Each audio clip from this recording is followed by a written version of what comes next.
Actually अरब देशों में ऐसा क्या हो रहा है जिसकी वजह से अरब देश रिटेलिएट नहीं कर पा रहे ईरान के अटैक का। जो फुजेरा पोर्ट पर ईरान ने हमला किया था उसके 3-4 दिन बाद भी एक भी रिटेलिएशन में हमला नहीं हुआ है ईरान पर, यानी कि यूएई और सऊदी अरब की तरफ से, यानी कतर, ओमान, बहरीन, इनकी तरफ से कोई भी एक भी जवाबी कार्रवाई नहीं की गई है। जहां तक फुजेरा पोर्ट पर हमला करने के बाद में कितना इकोनॉमिकली लॉस हुआ है यह तो कहने की बात अलग ही है, लेकिन वहां पर चार ऐसे लोग थे जो भारतीय थे और कामगार थे, उनको भी चोटें आई थी और इस पर प्रधानमंत्री ने रिएक्ट किया था, आपको पता ही होगा। लेकिन बात ये नहीं है। अब बात मैं जो कहने जा रहा हूँ वो कुछ हद तक अलग इसलिए भी है कि जिस समय ईरान ने फुजेरा पोर्ट पर हमला किया था उसी समय अमेरिका ने एक ऑपरेशन लॉन्च किया हुआ था, वो कैंसिल कर दिया। यानी अमेरिका ने एक इवैक्यूएशन के लिए ऑपरेशन चला रखा था, उसको विड्रॉ कर लिया। यानी अमेरिका ने ये स्टेटमेंट देकर कहा कि हम नहीं चाहते कि किसी भी प्रकार की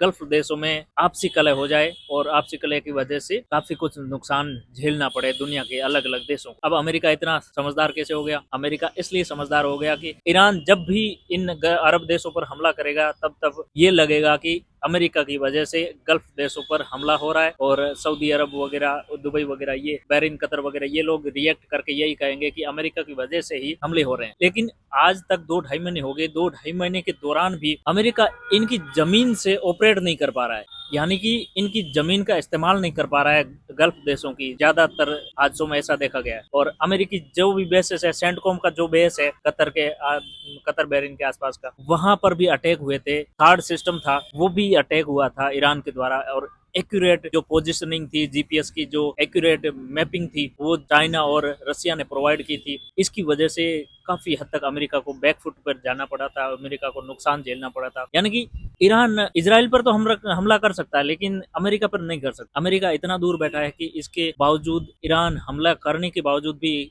एक भी मिसाइल्स नहीं पहुंच सकती, लेकिन इजराइल पर तो पहुंच सकती है। इजराइल को इस दौरान काफी हद तक नुकसान भी झेलने पड़े, लेकिन इजराइल ने इंटरसेप्ट कर लिए थे काफी हद तक। इंटरसेप्शन की टेक्निक, उनके पास टेक्नोलॉजी बहुत हद तक अल्ट्रा लेवल की है। अब दाव पेच फंसा कहाँ है? दाव पेच फंसा हुआ है कि यूएई है जो ओपेक कंट्रीज से बाहर निकल चुका है। ओपेक कंट्री से बाहर निकलने के बाद में, जो ओपेक समूह है उनसे बाहर निकलने के बाद में उनको फायदा ये हो रहा है कि जहां तक उनकी लिमिटेड थी, कोटा सिस्टम था, कोटा सिस्टम का उनको 3 बिलियन बैरल प्रतिदिन के हिसाब से ही वो ऑयल को एक्सट्रैक्ट यानी कि निकाल सकते थे कुओं से। लेकिन अब वो कोटा सिस्टम से बाहर निकलने, यानी कि जो ओपेक कंट्री से बाहर निकलने के बाद में 3 से 5 बिलियन बैरल प्रतिदिन के हिसाब से ऑयल निकाल सकता है कुओं से। इसका मतलब है कि वो सस्ते दामों पर बेचेगा तो भी दुनिया में वो फायदा कमाएगा। वहां जहां तक वो $2 भी सस्ता करता है तो भी उनको इतना फायदा हो जाएगा कि दुनिया भर के देशों में इतनी डिमांड हो रखी है कि उनको जितना भी मिलेगा वो सरप्लस ही होगा,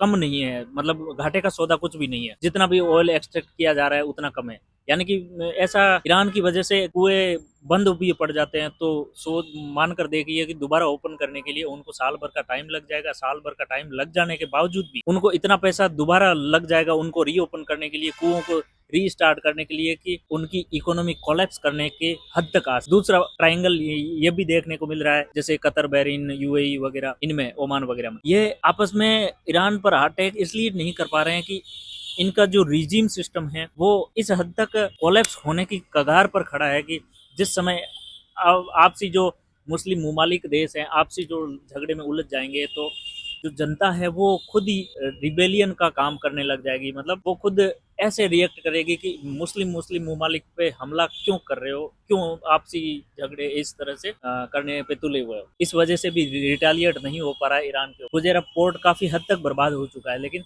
उसका कोई भी रिटेलिएशन 1% भी नहीं मिला है।